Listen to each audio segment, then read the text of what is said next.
Welcome to next exam 8 p.m. by Akarsak Academy. Myself Navneet Kumar. I have done my BA LLB from Central University of South Bihar and now I am practicing as an advocate in Patna High Court. कल हम लोगों ने देखा था chapter 1।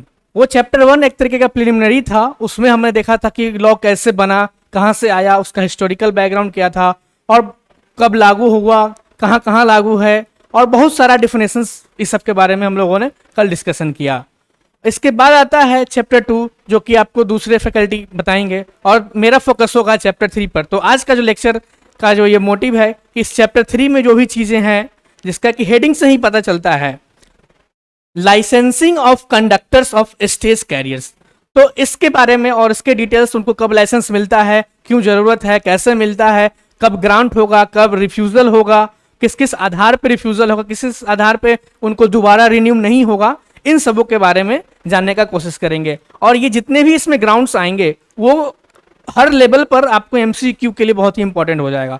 तो I hope कि आज आप लोगों के पास ये बुक प्रिंटेड फॉर्म में होगा और बुक या फिर किसी भी फॉर्म में प्रिंटेड होगा, और नहीं है तो प्लीज़ इसको ले लें और उसको मार्क करते चले क्योंकि लाइन बाय लाइन पढ़ना पॉसिबल नहीं हो पाता है। चलिए अब हम लोग शुरू करते हैं आज का ये चैप्टर 3। चलिए, तो ये है chapter 3 the motor vehicles act 1988। ये तो जो हम लोग ऑलरेडी कर चुके हैं।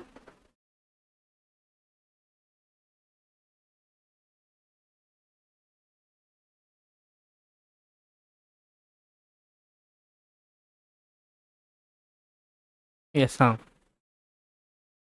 ये है chapter 3 licensing of conductors of stage carrier. लेकिन इस चैप्टर को अगर हम देखें तो ये आपको बात कर रहा है लाइसेंस देने की कंडक्टर्स के, लेकिन ये जनरल कंडक्टर्स नहीं जो कि हम लोगों ने कल डेफिनेशन देखा था, कंडक्टर्स ऑफ स्टेज कैरियर्स। तो उससे पहले हम लोग को देखना होगा स्टेज कैरियर्स क्या होता है। ये डिफाइंड है सेक्शन 2 क्लॉज 40 में। तो थोड़ा पीछे हम चलते हैं डिफिनेशन क्लॉज में, तो इसके बारे में थोड़ा डिस्कशन कर लेते हैं, फिर यहाँ आएंगे।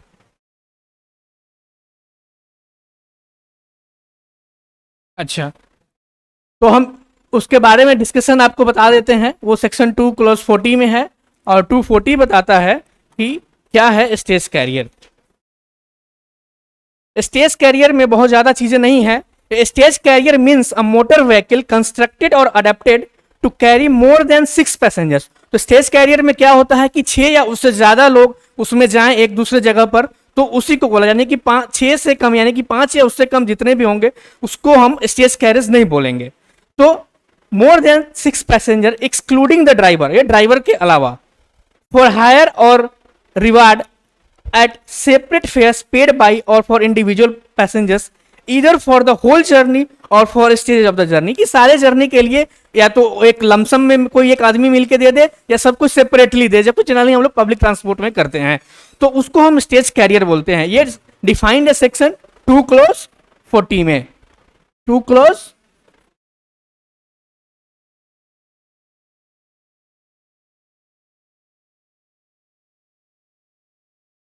2 क्लॉज 40, बस इसको याद रखिएगा। बाकी डिटेल्स की बहुत जरूरत नहीं है। वहां एक जो इंपॉर्टेंट है वो है 6 पर्सन, 6 और मोर, तो ये बस ध्यान रखना है, बाकी चीजें हो जाएंगी। अब हम डायरेक्टली आते हैं चैप्टर 3 पर जो कि सेक्शन 29 से शुरू होता है। चलिए, तो सेक्शन 29 क्या बोलता है? Necessity for conductors licence. ये कंडक्टर्स किसकी बात कर रहा है? ये स्टेज कैरियर्स के कंडक्टर्स की बात कर रहा है, इसका ध्यान रखना है। और इसको हम लोग लाइन बाय लाइन पहले पढ़ेंगे, उसके बाद इसको समझेंगे कि क्या है। No person shall act as a conductor of stage carriage unless he holds an effective conductors licence. यानी कि हम लोग तो समझते हैं कि नॉर्मल कंडक्टर्स, उनको लाइसेंस की क्या जरूरत है, लेकिन नहीं, आप कंडक्टर नहीं बन सकते स्टेज कैरियज का जब तक कि आपको कंडक्टर्स लाइसेंस इशू किया गया है, जो कि डेफिनेशन क्लॉज में हमने देख लिया है। To him authorising him to act as such conductor, और वो जो लाइसेंस होगा उसको एक कंडक्टर की तरह काम करने के लिए ऑथराइज करेगा। जैसे कि ड्राइवर को ड्राइविंग लाइसेंस चाहिए, उसी तरह से कंडक्टर फॉर स्टेज कैरियर को कंडक्टर्स लाइसेंस की जरूरत होती है। And no person shall employ or permit any person who is not licence to act as a conductor. यानी कि कोई कंडक्टर है और वो जाना रहा एम्प्लॉय लेने के लिए, उसको भी नहीं मिलेगा जब तक एम्प्लॉयमेंट, मतलब वो काम नहीं कर पाएगा जब तक उसका लाइसेंस ना हो। और ना ही अगर आप गाड़ी के ओनर है या कोई मैनेजर है जो मैनेज करते हैं, तो किसी को अपने यहाँ जॉब पे रखिएगा जिसके पास कि वो कंडक्टर्स का लाइसेंस ना हो। ये दोनों बातें हैं। तो ये एक बेसिक इंफॉर्मेशन है और इस पर एमसीक्यू भी बन सकता है depending upon the level of question.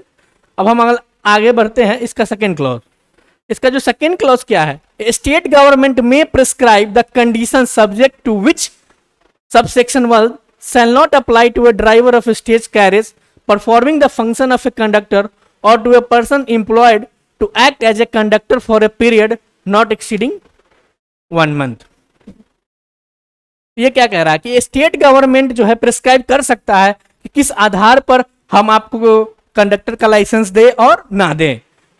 Shall not apply, और साथ ही साथ ये भी बताएगा कि जो प्रोविजन रिक्वायर्ड है 1 के तहत कि लाइसेंस चाहिए एक कंडक्टर को फॉर स्टेज कैरिज के लिए, लेकिन अगर स्टेट गवर्नमेंट कुछ वैसा रूल्स रेगुलेशन गाइडलाइंस देती है उस सिचुएशन में उस कंडक्टर को बिना लाइसेंस, यानी कि ये बोल रहा है 1 अप्लाई नहीं होगा, इसका ये मतलब हो गया उस स्टेज कैरिज के कंडक्टर को बिना लाइसेंस के भी स्टेट गवर्नमेंट एम्प्लॉय कर सकती है, लेकिन वो जो पीरियड होगा नॉट एक्सीडिंग 1 मंथ। ये एमसीक्यू का एकदम मस्ट, इसमें दे सकता है कि not exceeding 2 month, not exceeding 3 month, 15 days, 1 year, कुछ भी दे सकता है।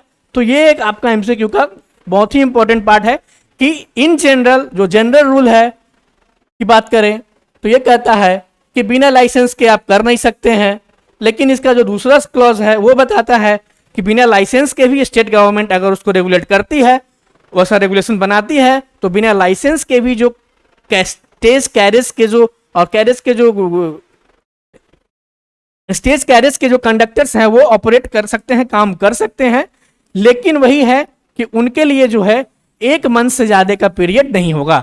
तो इसमें एक सिंपल सेट बनेगा कि 1 मंथ, 2 मंथ, 3 मंथ, 4 मंथ, कुछ भी हो सकता है, बट इसको एकदम याद रखना होगा। एमसीक्यू पॉइंट ऑफ व्यू से ये 1 मंथ बहुत ही इंपॉर्टेंट है कि जनरल रूल चाहिए, लेकिन अगर स्टेट गवर्नमेंट बोलती है तो बिना उसके भी हो सकता है, बिना लाइसेंस के भी स्टेज कैरिज के जो कंडक्टर्स है वो काम कर सकते हैं, लेकिन 1 महीने से ज्यादा के लिए नहीं करेंगे। अब हम आते हैं नेक्स्ट सेक्शन पे, वो बात करता है ग्रांट ऑफ कंडक्टर्स लाइसेंस। अब ये जो कंडक्टर हैं उनको लाइसेंस कैसे मिलता है। 29 तो बताया सेक्शन 29 की उसको जरूरत है, होना चाहिए, बिना उसके नहीं हो सकता है, लेकिन ये मिलता कैसे है उसके लिए सेक्शन 30 है और ये बहुत ही इंपॉर्टेंट है, जिसको कि हम इस सारे जितने भी ये जैसे ये हुआ सेक्शन, ये हुआ सेक्शन, ये हुआ सब सेक्शन, तो हम लोग सेक्शन सब सेक्शन वाइज एक एक डिटेल इसको पढ़ेंगे और समझने की कोशिश करेंगे कि क्या क्या जरूरत है, क्योंकि यहाँ पे एमसीक्यू का बहुत ही स्कोप होता है, जैसे एजुकेशनल क्वालिफिकेशन को लेकर के होगा, बहुत सारी चीजें होंगी जिसको कि हम लोग 1 बाय 1 देखेंगे और कहाँ पर एमसीक्यू बनेगा उस पर ज्यादा फोकस होगा। Any person who possesses such minimum educational qualification as may be prescribed by the state government and is not disqualified under 1 of section 31। तो पहली बात तो स्टेट गवर्नमेंट प्रिस्क्राइब करेगी, दूसरा उसका कुछ डिस्क्वालिफिकेशंस के बारे में सेक्शन 31 में दिया गया है जिसको कि हम लोग आगे पढ़ेंगे इस सेक्शन के बाद, तो उसमें वो डिस्क्वालिफाइड भी नहीं होना चाहिए। और एजुकेशनल क्वालिफिकेशन स्टेट गवर्नमेंट जरूरत के हिसाब से अपना फ्रेम करेगी, यहाँ पर ऐसा कुछ लिखा नहीं है कि वो 10th हो या 12th हो या उसके ऊपर का। And who is not for the time being disqualified for holding, और उस समय वो डिस्क्वालिफाइड नहीं है एक कंडक्टर्स लाइसेंस, और कंडक्टर लाइसेंस के लिए डिस्क्वालिफाइड नहीं है, may apply to the licensing authority having jurisdiction. ये देखिए ये बहुत इंपॉर्टेंट है, हैविंग ज्यूरिसडिक्शन का क्या मतलब है कि ये सिंपल सा ये बोल रहा है कि अगर कोई स्टेट कोई भी आदमी चाहता है कि वो कंडक्टर का लाइसेंस ले, तो वो स्टेट गवर्नमेंट रूल्स रेगुलेशन बनाएगी, उसके तहत वो अप्लाई करना है, और उसका जो एजुकेशनल क्वालिफिकेशन है वो स्टेट गवर्नमेंट फिक्स करेगी। उसके अलावा कि वो डिस्क्वालिफाइड नहीं होना चाहिए एज पर सेक्शन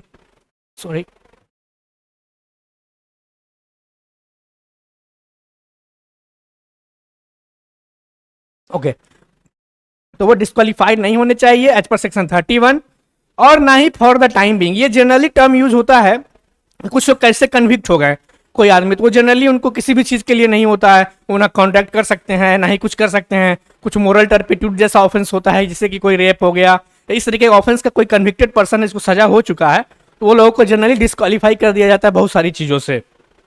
तो उस तरीके से ये डिस्क्वालिफाइड ना हो फॉर द टाइम बिंग, ये जरूरी है। तो वो अप्लाई कर सकते हैं लाइसेंसिंग अथॉरिटी के पास। उनका जुरिस्डिक्शन जरूरी है। जुरिस्डिक्शन का मतलब आप अगर लीगल टर्म में देखें या नॉर्मली भी समझे, जैसे कि कोई बीडीओ है ब्लॉक लेवल पे है, डीएम है डिस्ट्रिक्ट लेवल पे है, एसडीएम है तो सब डिवीजन लेवल पे है, उस या फिर पुलिस स्टेशन में एसएचओ होते हैं, उनका भी एक एरिया होता है। तो वही एरिया की बात करता है, जुरिस्डिक्शन जो है एरिया की बात करता है। In the area in which he ordinary resides, और वो आदमी जहां रहता है उस एरिया का जो अथॉरिटी होगा वहां पर उसको अप्लाई करना होगा। नॉर्मली रहता है, ऐसा नहीं कि 5 दिन के लिए कोई पटना आ गया तो यहाँ अप्लाई कर देना या उसका घर मुजफ्फरपुर में, वो नहीं होगा। जो जहां रह रहा है रेगुलरली, वहां का जो भी ऑफिसर है, लाइसेंसिंग अथॉरिटी है, वो उनका जहां जुरिस्डिक्शन है वहां पर वो अप्लाई करेंगे। और उसके बाद एक तो ऑर्डिनरी रिसाइड्स का है, या फिर कैरीज ऑन बिजनेस, ये भी जरूरी है। मान लीजिए कि कोई बाहर का आदमी है लेकिन रेगुलरली पटना में आकर के अपना कोई बिजनेस वगैरह कर रहा है और हमेशा या मेजर टाइम यहीं रहता है, तो वहां भी वो अप्लाई कर सकता है। एक यानी कि उसका जो normal permanent place of residence होगा वो, दूसरा या फिर बिजनेस। तो ये आपको एमसीक्यू के लिए बहुत ही इंपॉर्टेंट हो जाता है। एमसीक्यू में दोनों दे देगा, बोथ, नन और ओनली वन, इस तरीके का ऑप्शन हो सकता है। तो ये एक इंपॉर्टेंट पार्ट हो जाता है। अब हम लोग देखते हैं इसका जो सब सेक्शन है वो है 2। Every application under 1 shall be in such form and contain such information as may be prescribed। तो ये सिंपल है, इसमें ज़्यादा कुछ समझने की जरूरत नहीं है, इसको याद करने का भी उतना जरूरत नहीं है एग्जाम के लिए। सिंपली ये कह रहा है कि एप्लीकेशन जो हम 1 में डालेंगे, क्योंकि हमको तो डालना होता है, क्योंकि आप डालिएगा एजुकेशन क्वालिफिकेशन से गवर्नमेंट फिक्स करेगी, उसके बाद आप डिस्क्वालीफाइड नहीं होंगे 31 से, उसके अलावा फॉर द टाइम भी डिस्क्वालीफाइड नहीं होंगे। फिर उसके बाद जो आपका लोकल जुरिस्डिक्शन का होगा, जहाँ पे आप रहते हैं या फिर जहाँ पे आप बिजनेस करते हैं, उस हिसाब से आप अप्लाई कीजिएगा। जब आप एप्लीकेशन दीजिएगा तो उसमें वो इन्फॉर्मेशन उस फॉर्म में, एक तो उसका कुछ फॉर्मेट होगा, जनरली फॉर्म ए, फॉर्म बी, फॉर्म 16, 14, 17, इस तरीके का कुछ फॉर्म आता है। फॉर्मेट समझ लीजिए इसको, फॉर्म का यहाँ मतलब हो गया फॉर्मेट, फॉर्मेट एक तरीके से। And shall contain such information as may be prescribe, such information की वो इन्फॉर्मेशन जो गवर्नमेंट रूल्स रेगुलेशंस बनाएगी और उसमें मांगेगी, उसी इन्फॉर्मेशन को उसमें देना होगा। Then every application for a conductor's license shall be accompanied by medical certificate। accompanied by medical certificate, very very important। ये एक एमसीक्यू के लिए हो सकता है आपका कि हाँ इसमें आपको मेडिकल सर्टिफिकेट भी एप्लीकेशन में देना है। In such form as may be prescribed signed by a registered medical practitioner. ऐसा ही नहीं कि आप किसी तरह बना लिया और जाकर दे दिया, नहीं होगा। एक रजिस्टर्ड मेडिकल प्रैक्टिशनर से मेडिकल सर्टिफिकेट बना होगा, वो साइन किया गया होगा, वो यानी कि एप्लीकेशन में जो इन्फॉर्मेशन देना है वो इसमें बोल रहा है, उसके साथ ही साथ ये बोल रहा है कि आपको एक मेडिकल सर्टिफिकेट भी देना होगा। And shall also be accompanied by 2 clear copies of recent photographs. तो 2 आपको फोटो भी चाहिए। तो क्या क्या एप्लीकेशन में हो, एक तो जो जिस फॉर्मेट में होगा, जो इन्फॉर्मेशन मांगेगा वो, उसके अलावा मेडिकल सर्टिफिकेट, और तीसरा 2 फोटोग्राफ। तो पहला जो रिक्वायरमेंट है जिस फॉर्मेट में होगा, दूसरा रिक्वायरमेंट है मेडिकल सर्टिफिकेट का, और तीसरा रिक्वायरमेंट हो गया आपका 3 ये। तो ये सब बस याद रखने की चीजें हैं। सिंपली ये पूछ देगा कि which of the following are required or which of the following must be included in an application for applying for conductors licence. उसके अलावा अब आगे बढ़ते हैं, सब सेक्शन 4 क्या कहता है। A conductor's license issued under this chapter shall be in such form and contain such particulars as may be prescribed and shall be effective throughout the state in which it is issued।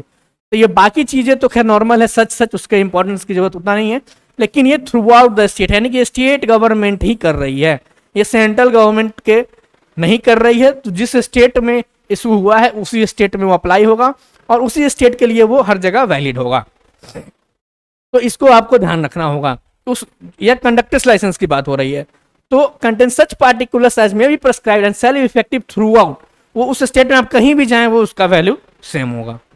The fee for a conductor licence and such renewal thereof shall be 1/2 for the driving licence. उसका fee कितना होगा? 1/2। ये एकदम hot हो गया आपके MCQ के लिए, मतलब बहुत ही इंपॉर्टेंट हो गया कि कितना फी होगा, इक्वल होगा, 1/2 होगा, 1/4 होगा, 1/3 होगा। यहां से एमसीक्यू बन सकता है।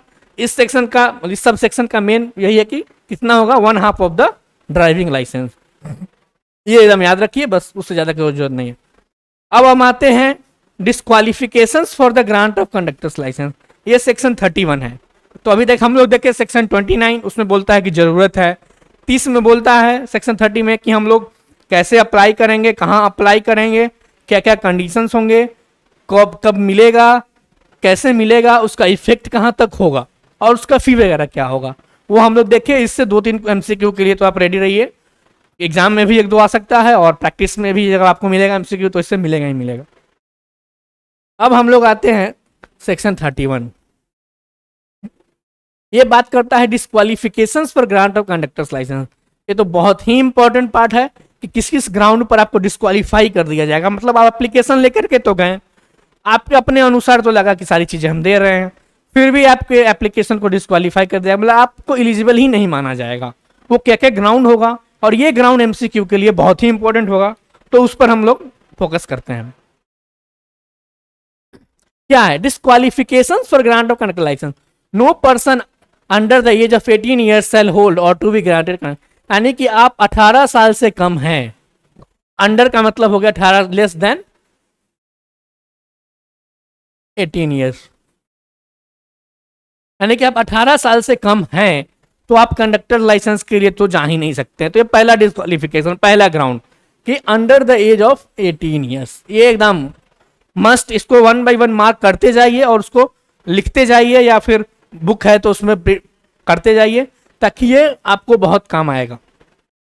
The licensing authority may refuse to issue conductor licence if the applicant does not possess the minimum education qualification. अगर जैसा कि हमने 30 में देखा था सेक्शन से पहले वाले सेक्शन में कि स्टेट गवर्नमेंट एक मिनिमम एजुकेशनल क्वालिफिकेशन फिक्स करेगी, अगर आपके पास वो मिनिमम एजुकेशन क्वालिफिकेशन वो यहाँ नहीं दिया, कुछ भी हो सकता है एज पर नहीं है, तो आपको नहीं मिलेगा। जिस भी अथॉरिटी के पास आप जाएंगे वो आपको साइड कर देगा, बोलेगा कि नहीं आपको यह लाइसेंस नहीं मिल सकता है। तो पहला क्यों नहीं मिलेगा? क्योंकि आप 18 साल से कम हैं। दूसरा क्यों नहीं मिलेगा? आपके पास एजुकेशनल क्वालिफिकेशन नहीं है।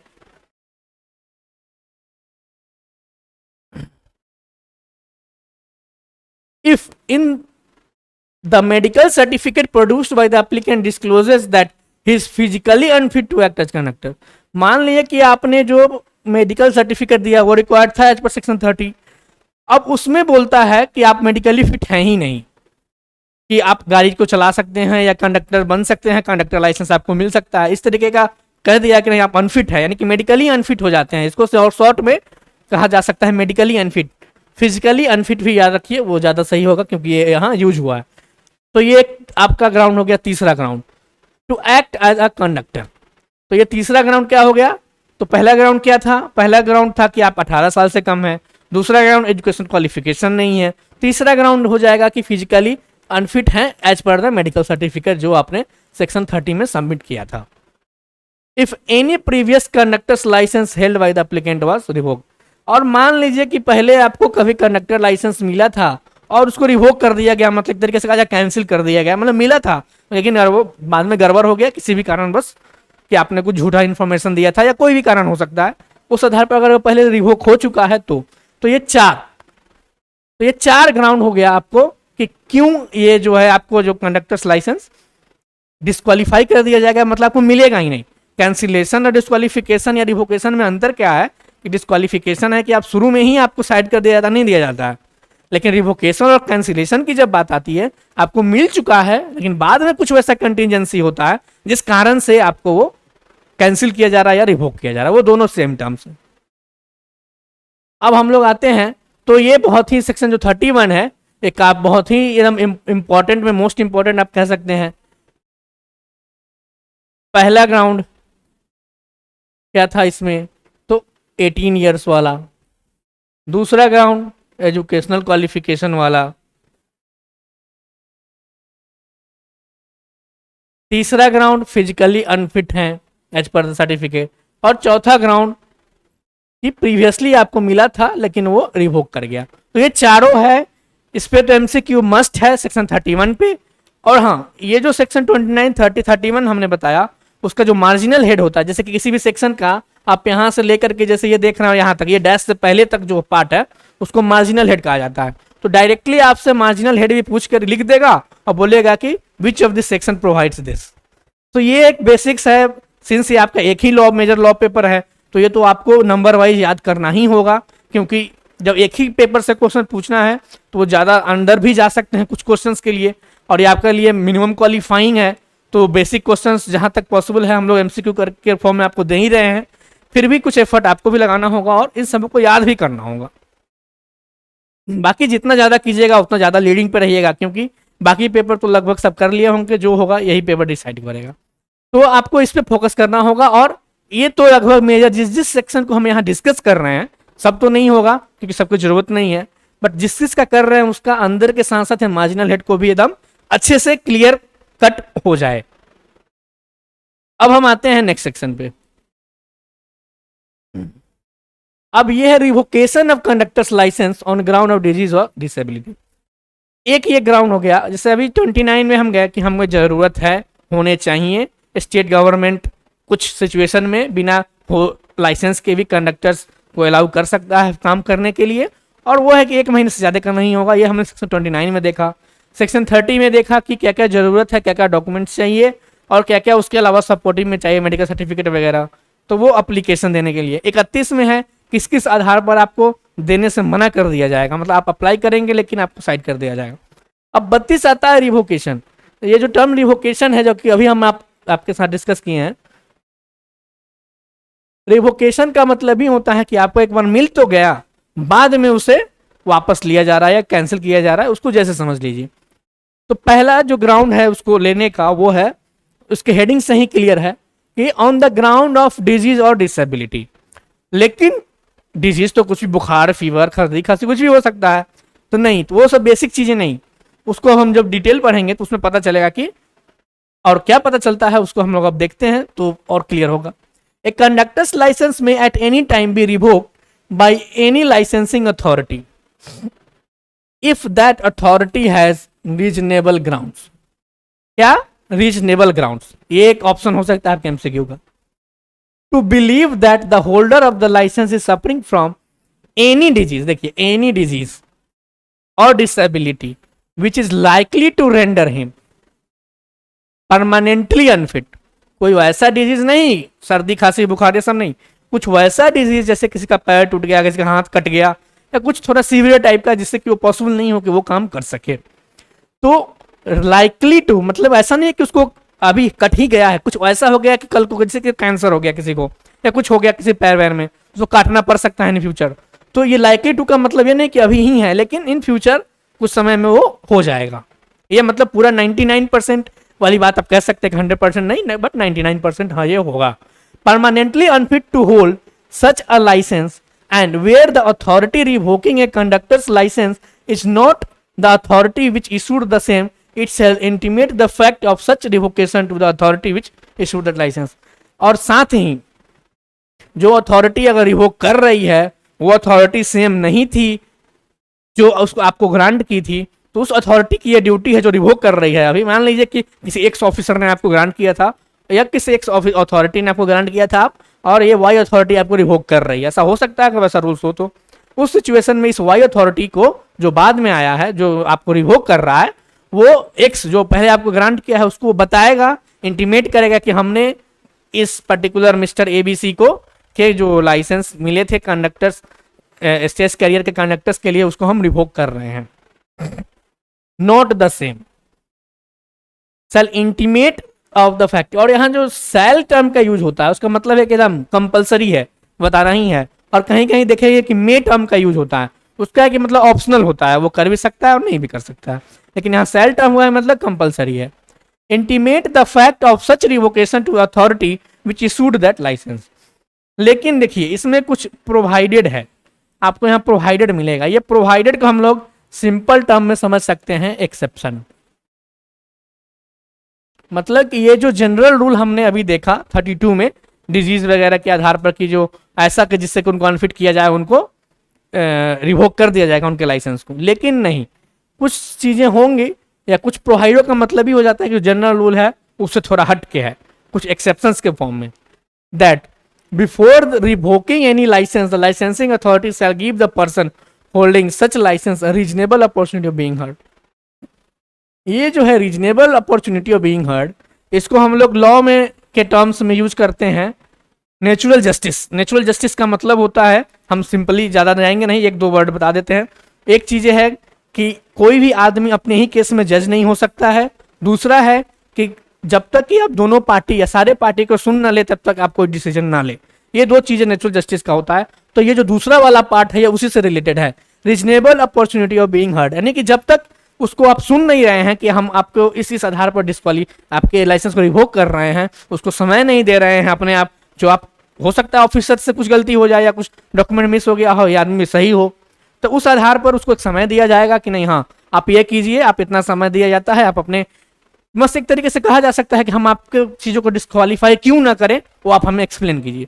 ये सारी चीज़ें उनको देना पड़ेगा एक समय, उसी लिए इस टर्म को यूज किया गया है। तो ये ज़्यादा कुछ खास नहीं है, बस उसको ध्यान रखना है कि ये जरूरी है। अब हम आते हैं सेक्शन 33 पर। 29, 30, 31, 32 ये हम कर लिए। अब सेक्शन 30। सेक्शन 30 क्या है? Orders refusing etcetera conductors license and appeals thereof. कुछ तो आपको मिलेगा, पहले 29 के अनुसार जरूरत है, 30 के अनुसार आप कैसे कैसे अप्लाई करेंगे, 31 में कब आपको शुरू में ही डिस्क्वालीफाई है कि आपको मतलब आप एप्लीकेशन ही आपका एक्सेप्ट नहीं होगा। 32 में है कि कब मिलने के बाद रिवोक होगा यानी कि खत्म होगा। 33 बात करता है रिफ्यूजिंग का, कि एप्लीकेशन तो हम एक्सेप्ट ले रहे हैं आपका, देखने के बाद हमको लग रहा है कि नहीं कुछ कमी है जिस कारण से हम आपको ना नहीं देंगे। अब उस पर देखना है कि वो कैसे कैसे होता है, क्या क्या ग्राउंड होता है, उस पर आना है। Where a licensing authority refuses to issue और renew or revokes any conductor's license, it shall do so by an order communicated to the applicant or the holder as the case may be, and giving reasons in writing for such refusal or revocation। यानी कि कोई भी licensing authority है, अगर वो refuse कर रहा है कि नहीं भैया हम आपको लाइसेंस नहीं देंगे, आप में ये चीजें हैं, ये जो भी है, या फिर आपको हम रिन्यू नहीं करेंगे, अगर मान लें ऑलरेडी ग्रांटेड है आप रिन्यूअल के लिए गए हैं, तो वो रिफ्यूज कर रहा है और रिवोक कर दे रहा है और पहले से मिला है, लेकिन वो तभी कर सकता है कब? It shall do so by an order communicated to the applicant, जो भी एप्लीकेंट है उसको कम्युनिकेट करेगा, और द होल्डर जो भी, अगर मान ली लाइसेंस होल्डर है रिन्यू के लिए गया है, तो एज द केस में भी जो भी सिचुएशन हो कि रीजंस हम क्यों नहीं कर रहे हैं, क्यों आपको हम रिफ्यूज कर रहे हैं देने से, या फिर जो अगर ऑलरेडी दिए हुए हैं उसको रिन्यू नहीं कर रहे हैं, या फिर जो दिए हुए हैं हम उसको रिवोक कर रहे हैं, तो उसको आपको रीजन बताना पड़ेगा। बिना रीजन के कुछ नहीं चलेगा। नहीं कि आप ऑफिसर है तो इसका ये मतलब नहीं है कि आपकी कोई जवाबदेही नहीं है, नहीं, आपकी जवाबदेही है और आपको जवाब देना पड़ेगा कि क्यों आप नहीं दे रहे हैं। एनी पर्सन, अब इसके दूसरे क्लॉज में देखें, any person aggrieved by an order made under subsection 1 में विदिन 30 डेज। ये बहुत ही इंपॉर्टेंट हो गया आपके एमसीक्यू के लिए कि मान लीजिए कि आपको कोई अथॉरिटी रिफ्यूज कर दी, रिवोक कर दी as required by clause 1 of this section, तो आप क्या कर सकते हैं? तो आपके पास ऐसा नहीं है कि वो अथॉरिटी लास्ट है, आप उसके ऊपर जा सकते हैं अपनी चीज़ों को अपील में के लिए या दोबारा दिखवाने के लिए, या उसके हायर अथॉरिटी के पास। ऐसे समझ लीजिए कि कोई आपको क्या है, थाने में जाते FIR रजिस्टर नहीं होता है, तो आपके पास ऑप्शन होता है आप SP DSP के पास जाएं, वहाँ से रजिस्टर कराएं, उनको बोले, तो उसी तरीके की चीज़ अगर वो रिफ्यूज कर दे रहे हैं तो आप उनके ऊपर अथॉरिटी, लेकिन उसका टाइम लिमिट है, ये है 30 डेज। तो ये MCQ के लिए तो श्योर शॉट है कि कितने दिनों के अंदर में आप जा सकते हैं। Of the service on him of the orders, लेकिन 30 दिन कब से? जिस दिन वो ऑर्डर पास किया कि हाँ भाई हम रिफ्यूज कर दिए, उस दिन से 30 दिनों के अंदर में appeal to the prescribe authority, जो भी अथॉरिटी होगी प्रिस्क्राइब किया गया होगा, decide the appeal after giving such person the authority of which made an order an opportunity of being here, and decision on the appeal authority shall be binding authority which made it। तो इसको ऐसे समझिए कि कोई authority के पास आप गए हो, आपको रिफ्यूज कर दिया, नहीं दिया, कैंसिल कर दिया, तो आप अपील में गए, एक अथॉरिटी डेसिग्नेटेड होगी कि हाँ ये करेगा, लेकिन आपको जाना कब है? 30 दिनों के अंदर में जाना है। फिर उसके बाद है कि जो अथॉरिटी के पास आप लेकर के गए हैं बाद में अपील के तौर पे, वो अथॉरिटी फिर एक जिस अथॉरिटी ने आपको रिफ्यूज किया है उसको एक टाइम देगी कि हाँ जो यहाँ अगेन फिर नेचुरल जस्टिस वाली बात आ गई कि उसको टाइम देगी कि हाँ आपने भाई क्यों किस आधार पे इसको किया है, आप अपना ग्राउंड रीजनिंग हमें भी दिखाइए। हो सकता है आपका अगर रीजनिंग सही होगा तो हम इसको रिफ्यूज कर देंगे यहाँ भी, और अगर आपका गलत होगा डिसीजन, यानी कि सिंपली कि अगर लोअर अथॉरिटी ने आर्बिट्रेरली मतलब कि बिना किसी कारणवश आपको रिफ्यूज कर दिया, किसी को जो भी उनका मोटिव हो, इंटेंशन हो, तो आप ऊपर जाइए, ऊपर वाला अगर चीज़ें सही होगा तो आपको ग्रांट करेगा और इनसे जवाब भी मांगेगा कि आपने क्यों नहीं किया। तो उनको टाइम दिया जाएगा, उस टाइमिंग में जो नीचे वाले अथॉरिटी हैं वो एक्सप्लेन करेंगे कि कैसा है नहीं है, और उन सबों को देखने के बाद जो अपीलेट अथॉरिटी उसको डिसाइड करेगी, और जो उनका जो डिसीजन होगा वो फाइनल होगा, बाइंडिंग होगा, उसके ऊपर का ऑप्शन नहीं है। तो एक लेयर आपको बढ़ा करके दे रहा है चीजें। हाँ, अगर यहां भी आपका रिफ्यूजल हो गया तो फिर कोई उपाय नहीं। अब आ जाइए नेक्स्ट, वो है सेक्शन 34, ये power of licensing authority to disqualify. एक तो लाइसेंसिंग अथॉरिटी का है कि उसके पास पावर भी है, एक तो आपको डिस्क्वालीफाई नॉर्मली कर ही रहा है पहले वाले सेक्शंस में, और यह है कि कुछ सिचुएशन के आधार पर इमीडिएटली आपको, भले से वैसा नहीं कुछ है लेकिन आप लेकर के हैं उस समय लग रहा है कि कुछ चीज़ें कि नहीं इसको डिस्क्वालीफाई कर देना चाहिए, इसको नहीं देना चाहिए। तो ये सब बेसिक्स हैं इसके, आपको हेडिंग वाइज तो पूछ भी सकते हैं, बट अंदर की जो चीज़ें हैं किस आधार पर, किस ग्राउंड पे, कितने दिनों में, ये सब बहुत ही इंपॉर्टेंट है। इसको अगर आप अच्छे से कर लीजिएगा तो एमसीक्यू का आपका जो भी इसमें एक रेस्पेक्टेबल मार्क्स सोचते हैं वो आपको अच्छी तरह से आ जाएगा।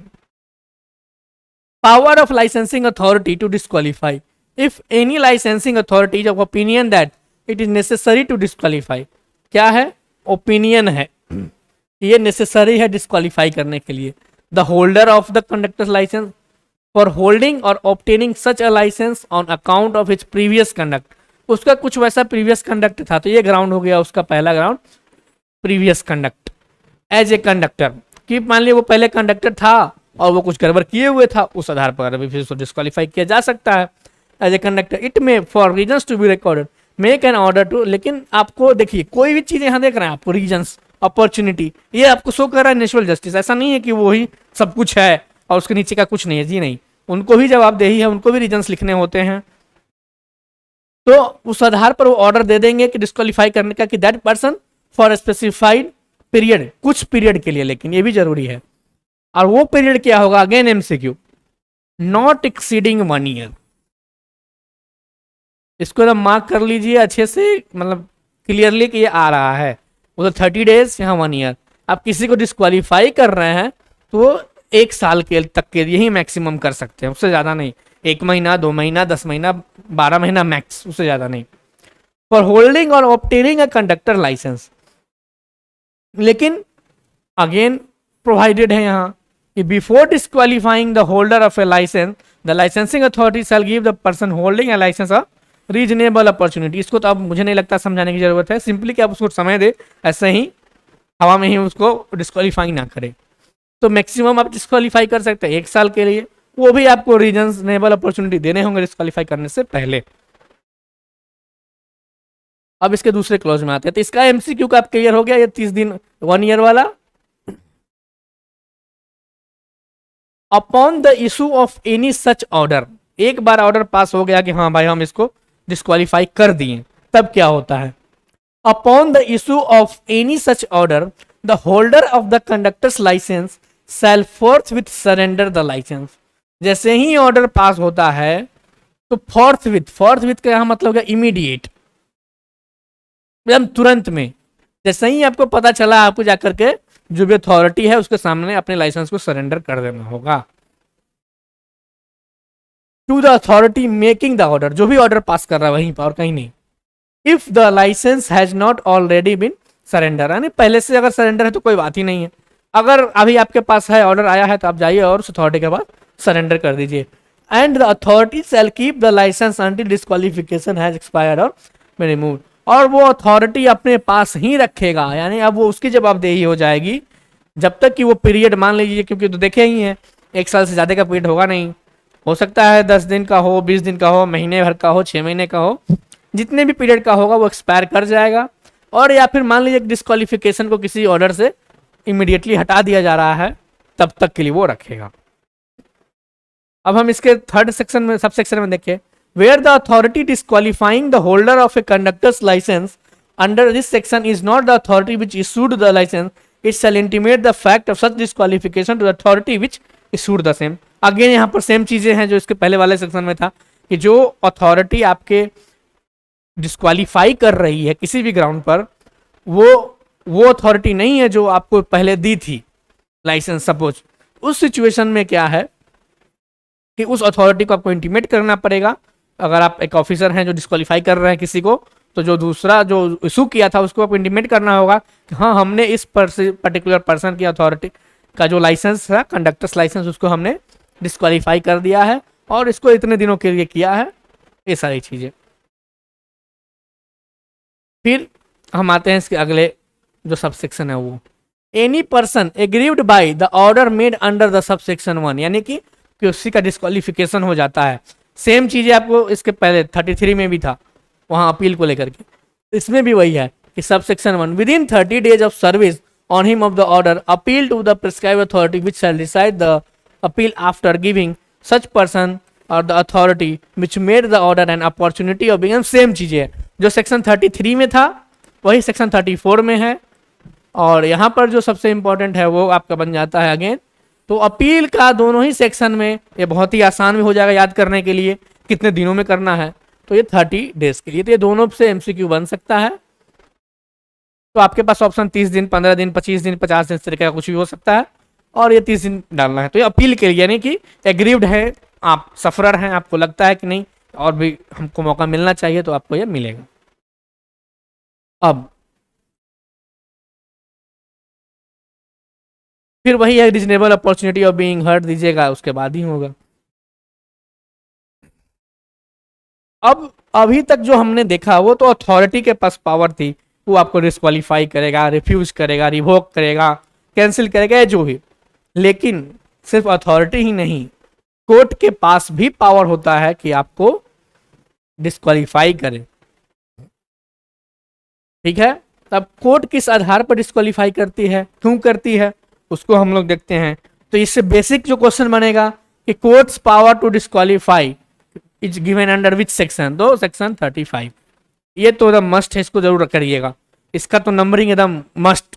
इसके पहले वाले का कर लिए वेरी गुड, नहीं किए तो भी चलेगा, मगर इसका नंबरिंग अंदर की चीजें तो करना ही करना है क्योंकि कोर्ट से रिलेटेड है, मस्ट है। Where any person holding a conductor license is convicted of an offence under this act. मान लीजिए कि कोई भी आदमी अब रखे हुए है लाइसेंस को, कंडक्टर लाइसेंस को, लेकिन इस एक्ट में बहुत सारा ऑफेंसेस एंड पेनाल्टीज है जो कि चैप्टर 12 में है, जिसको कि हम लोग आने वाले लेक्चर्स में डिस्कस करेंगे। किसी में भी उसको अगर सजा हो जाता है, कन्विक्टेड का मतलब होता है सजा हो जाना, सिर्फ FIR होना नहीं, पूरा सजा हो जाना, उसको कन्विक्टेड बोला जाता है। अगर उसको सजा हो चुका है 5 साल, 4 साल, 2 साल, 1 साल, जो भी होगा, तो कन्विक्टेड ये जरूरी है of an offence under this act, इसी एक्ट में, किसी और एक्ट में नहीं, चोरी चमारी ये सब में या कुछ में मर्डर वर्डर कर रहा है वो अपने जगह पे, इस एक्ट में। The court by which such person is convicted, वो कोर्ट कौन करेगा, ये ध्यान रखना है, जिस कोर्ट ने उसको कन्विक्ट कराया है, जिस कोर्ट में मामला गया था इस एक्ट के अंदर और वो कन्विक्शन सजा हुआ, by which such person is convicted में in addition to the imposing any other punishment, ये एडिशन में है, ये ऑल्टरनेट में नहीं है, इसके बदला में नहीं है, उसके अलावा। यहां से MCQ बनेगा, आपका हो जाएगा एडिशन, ऑल्टरनेट और बोथ, नन, इस तरह की चीजें। To imposing any other punishment, आपको जो भी पनिशमेंट इस एक्ट में दिया है वो तो मिलेगा ही मिलेगा, उसके अलावा आपको declare the person so convicted to be disqualified for such period as the court may specify holding the conductors licence. यहां देखिए, जब अथॉरिटी कर रही थी तो पीरियड क्या था, 1 ईयर, नॉट एक्सीडिंग 1 ईयर, लेकिन जब कोर्ट है तो यहां वैसा कुछ भी नहीं है। ठीक है ना, तो इसको एकदम क्लियर रखिए कि जब कोर्ट है तो पीरियड नहीं फिक्स है, लेकिन जब वो अथॉरिटी थी तो पीरियड फिक्स था कि वो नॉट एक्सीडिंग 1 ईयर। तो ये देख लीजिए, यहाँ आप ऑप्शन दे देगा कोर्ट के लिए, period exceeding 1 year, not exceeding 1 year, or such period as with the court things, or any of the above, all of the above, इस तरह से। तो यहाँ फंसाने के ये पूरा चांसेस है MCQ। तो कोर्ट की जब बात आएगी तो पीरियड फिक्स नहीं है, तो कोर्ट क्या करेगी, एक तो नॉर्मल पनिशमेंट देगी ही देगी इस एक्ट के तहत, जो भी होगा ऑफेंसेस होगा, उसके अलावा आपको लाइसेंस को होल्डर को डिक्लेयर कर देगी कि ये डिस्क्वालीफाई है। 2 महीना, 4 महीना, 6 महीना, साल, 2 साल, 5 साल, कोर्ट के ऊपर है, यहाँ कोई पीरियड फिक्स नहीं है।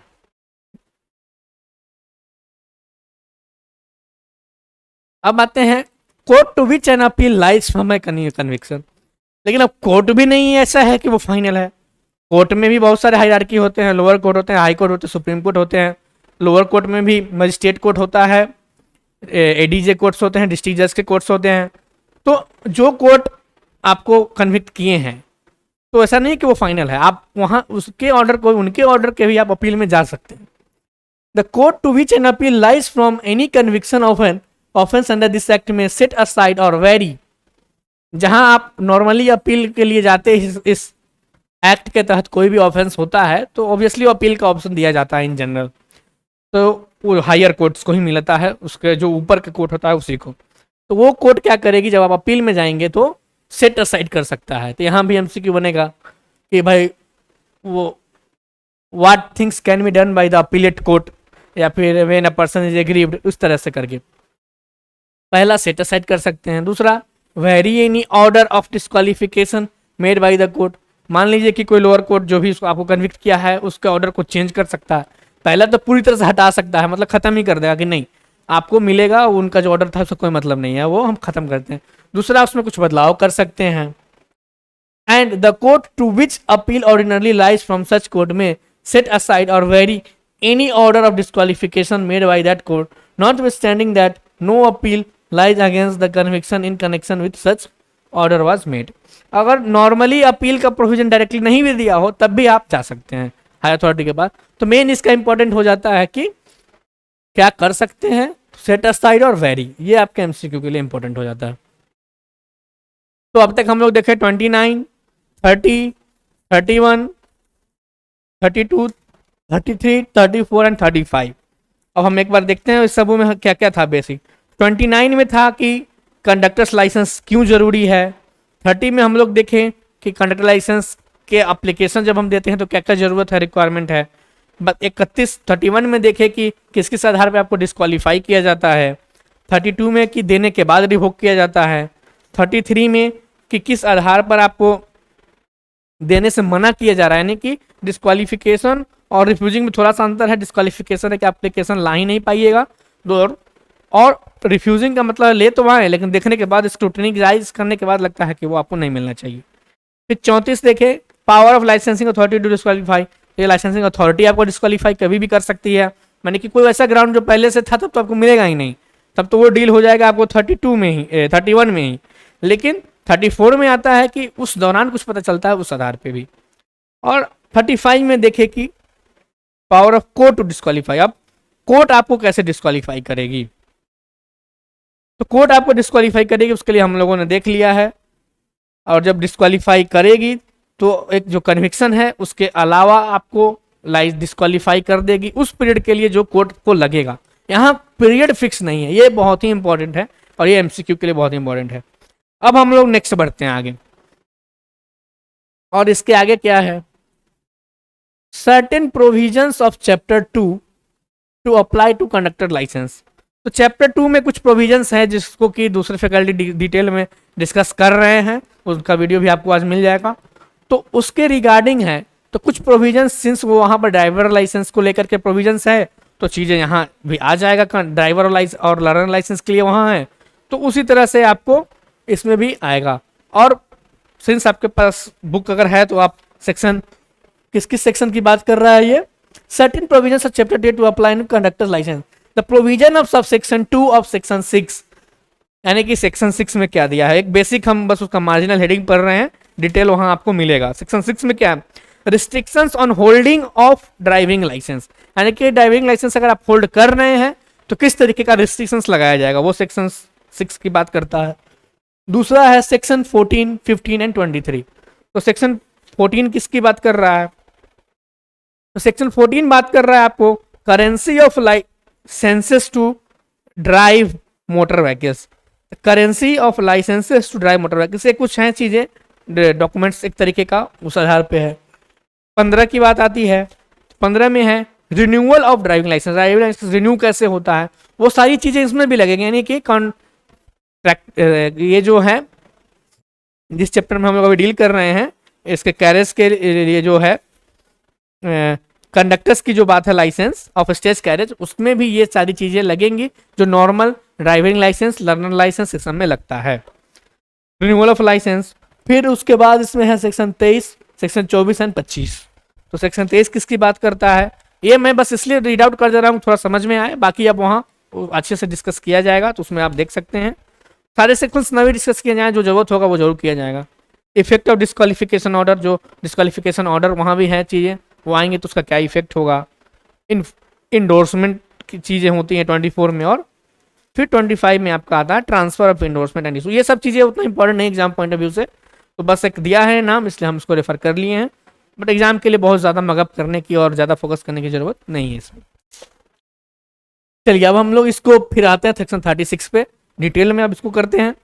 35 तक हम लोगों ने कर लिया है, तो section 36, certain provisions of chapter 2 to apply to conductors license. तो कंडक्टर्स लाइसेंस में भी ड्राइवरिंग लाइसेंस का, लर्नर लाइसेंस की जो प्रोविजन है वो अप्लाई होगा। The provision of sub section 2 of section 6, 14, 15, 23 and 1 of, ये सब याद करने की जरूरत नहीं है, ये सब नहीं पूछता है। shall also may as far be apply in relation to conductor license as they apply to driving license में जो लगता है वो बस इसमें लगेगा। और जब वहाँ कीजिएगा तो ऑलरेडी आपको 14, 15 तो इंपॉर्टेंट है, और 6, 14, 15 तो बहुत ही इंपॉर्टेंट है, इसको तो आप करना ही होगा, इसको अच्छे से कीजिएगा। बाकी चीज़ें वहाँ उस लेक्चर में आपको मिल जाएगा क्या करना नहीं करना। अब हम आते हैं सेविंग्स। सेविंग्स का लेमन और सिंपल टर्म से समझिएगा तो होता है कि कुछ ऐसे चीज़ें होती हैं जहाँ पर ये जो जनरल रूल रेगुलेशंस इस चैप्टर में जो कुछ भी हमने देखे हैं वहाँ नहीं लगता है, मतलब ये सब एक्सेप्शंस में आते हैं। जनरल रूल हम लोग को याद रखना है, एक्सेप्शन भी याद रखना है, एमसीक्यू के लिए दोनों हो सकता है। सबसे इंपॉर्टेंट तो हो सकता है एग्जाम का क्वेश्चन सिंपल कि savings are provided under which section, तो ऑब्वियसली सेक्शन 37, लेकिन ये इस तरह के क्वेश्चन बहुत ही रेयर पूछे जाते हैं, इसके अंदर की चीज़ें पर ज़्यादा फोकस करना है। तो ये क्या है, if any license to act as a conductor of a stage carriage by whatever name called has been issued, मान लिया आपको लाइसेंस इशू हो गया in any state and is effective immediately before the commencement of this act, it shall continue to be effective notwithstanding such commencement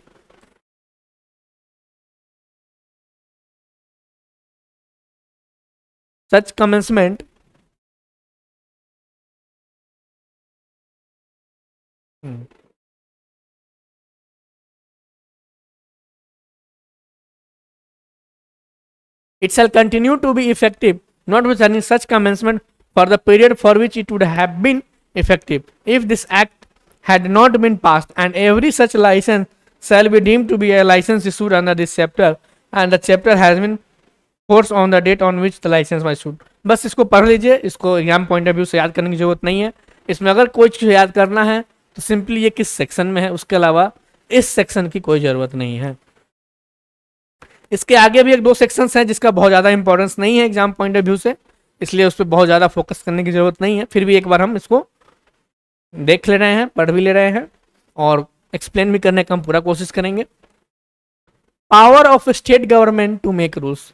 देखिए बहुत ऐसे चीज़ें होता है कि अब हर चीज़ के तो लॉ बन नहीं सकता है, हर पॉइंट के लिए कुछ मैटर आता है, डिस्कशन होता है, तब लॉ बनता है। तो कुछ पावर बेसिकली स्टेट गवर्नमेंट या सेंट्रल गवर्नमेंट का अथॉरिटी को दे दिया जाता है कि ज़रूरत के हिसाब से वो अपना रूल्स रेगुलेशंस बना सकें। वो भी लॉ में ही इंक्लूड होता है, लेकिन उसके लिए प्रॉपर जो प्रोसीजर होता है कि भाई एक हाउस से जाएगा, दूसरे हाउस में प्रेसिडेंट है, गवर्नर असेट, इस तरीके की कोई ज़रूरत नहीं होती है ज़्यादा, तो वो बना सकती है स्टेट गवर्नमेंट।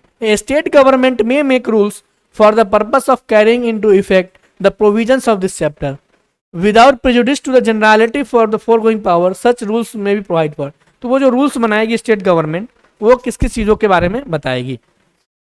तो आइए हम लोग देखते हैं किस किस चीज़ों के बारे में बताएगी। पहला, इसको कर लीजिए, हो सकता है एमसीक्यू के लिए इंपॉर्टेंट हो जाए। Appointment, jurisdiction, control and function of licensing authorities and other prescribe authority. तो अपॉइंटमेंट कैसे होगा लाइसेंसिंग अथॉरिटी का, उनका एरिया जुरिस्डिक्शन क्या होगा, उनका कंट्रोल कैसे होगा, वो फंक्शन कैसे करेंगे, उसके रिगार्डिंग रूल बन सकता है। दूसरा, condition subject to which drivers of stage carriage performing the function of a conductor and persons temporarily employed to act as conductors may be exempted from the provisions of subsection 1 और 29।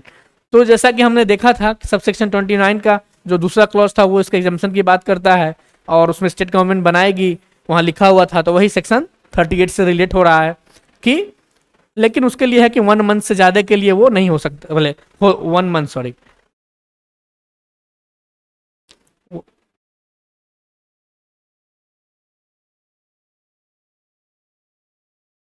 तो 1 month से ज़्यादा के लिए वो नहीं हो सकता है, जो कि हम लोग सेक्शन 29 में देखे थे। तो वही यहाँ पे कह रहा है कि अगर किसी को एग्जाम्पशन दिया जा रहा है 29 का जो जनरल प्रोविजन है कि हाँ नॉर्मली चाहिए मगर कुछ कुछ को नहीं मिलेगा, तो उसके लिए जो रूल्स रेगुलेशंस बनाना होगा वो इस क्लॉज के तहत बनाया जा सकता है।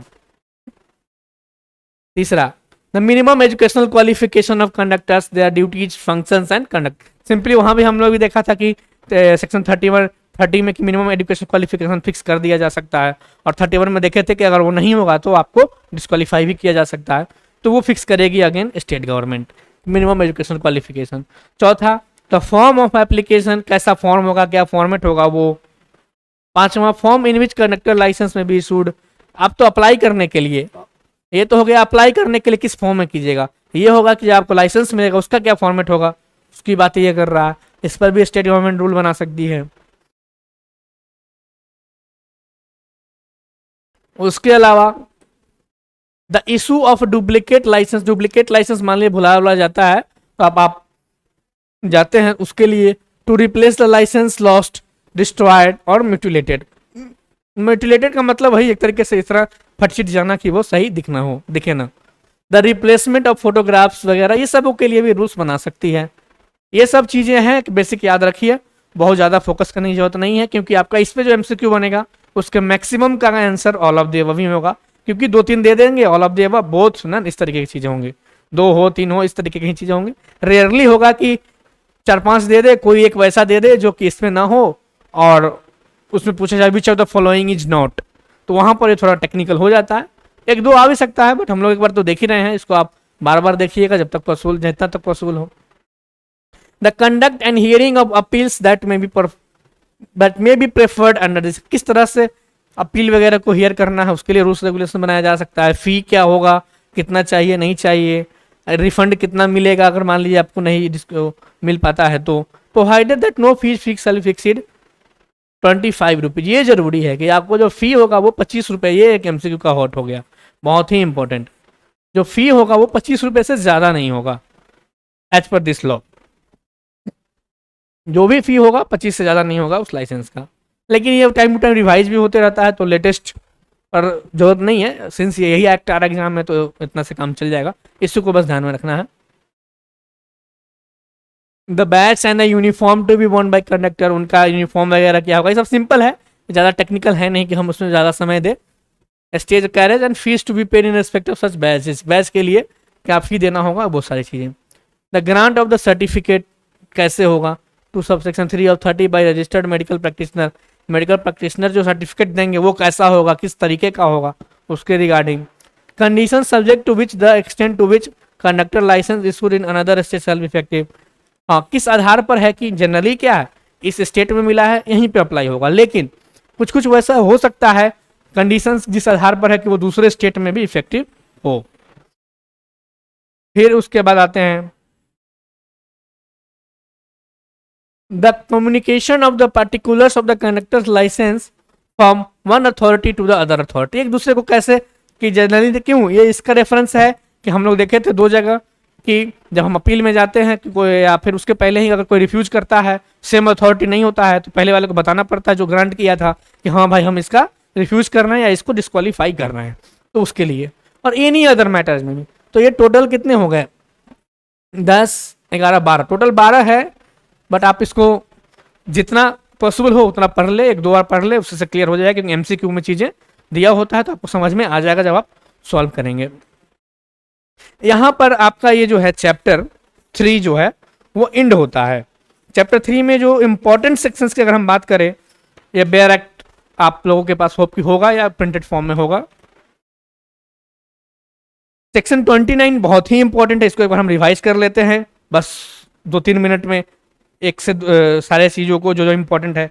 सेक्शन 29 में नेसेसरी है, लेकिन स्टेट गवर्नमेंट कहेगी तो नेसेसरी नहीं भी है, लेकिन उसके लिए 1 महीने तक का ही, उससे ज़्यादा नहीं होगा। सेक्शन 30 की बात करें, कंडक्टर लाइसेंस कब मिलेगा, उसके लिए क्या क्या आपको देना होगा, एक्स्ट्रा डॉक्यूमेंट क्या देना होगा, जैसे कि मेडिकल सर्टिफिकेट वगैरह ये सब था, एजुकेशनल क्वालिफिकेशन फिक्स किया जाएगा, उसके लिए रूल्स जो कि सेक्शन 38 में हमने देख लिया, वो सब चीज़ें। 31 में देखें कि भैया आपको डिस्क्वालिफिकेशन होगा, नहीं कि शुरू में ही आपको नहीं मिलेगा, एप्लीकेशन भी अप्लाई कर पाना ही आपके लिए पॉसिबल नहीं हो पाएगा। उसका कुछ ग्राउंड्स देखे, जैसे कि minimum education qualification, medical practitioner का जो सर्टिफिकेट मिला है, मेडिकल सर्टिफिकेट, उसमें लिख दे कि आप फिट ही नहीं है, और कोई भी आप प्रीवियसली आप हेल्ड कर रहे थे और उसको रिवोक कर दिया गया था, तो इस आधार पर आपको डिस्क्वालीफाई किया जाएगा। 32 में देखें, revocation of a conductor license on the ground of disease और डिसेबिलिटी।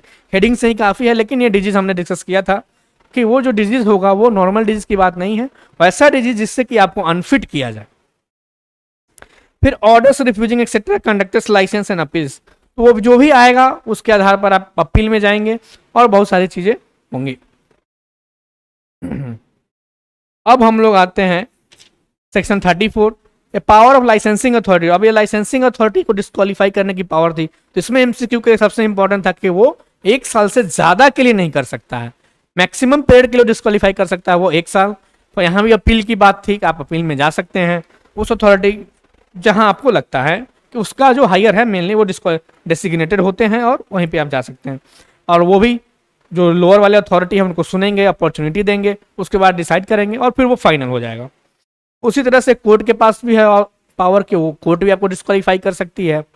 जब कोर्ट डिस्क्वालीफाई करेगी तो अगर आप कन्विक्टेड हैं तभी, ये जरूरी है, कोर्ट आपको डिस्क्वालीफाई जनरली करेगी जब आप इस एक्ट में कोई भी ऑफेंस जो चैप्टर 12 में दिया हुआ है उसमें आप कोई ऑफेंस करते हैं और आपको सजा हो जाता है, तो कोर्ट जो भी पनिशमेंट है उस सजा उस ऑफेंस के लिए वो तो आपको मिलेगा ही मिलेगा, जो आपने वायलेशन किया होगा, कुछ जो भी इस एक्ट के तहत, या हिंदी में समझो कोई भी आपने किया होगा किसी तरीके का वायलेशन, किसी को ठोकर मार दिए हो, किसी का एक्सीडेंट हो गया या जो भी हो, तो इसके लिए जो पनिशमेंट है वो तो मिलेगा ही मिलेगा। साथ में कोर्ट क्या करेगी, आपको डिस्क्वालीफाई कर देगी, और जब यहाँ कोर्ट डिस्क्वालीफाई कर रही है तो इसका कोई पीरियड फिक्स नहीं है।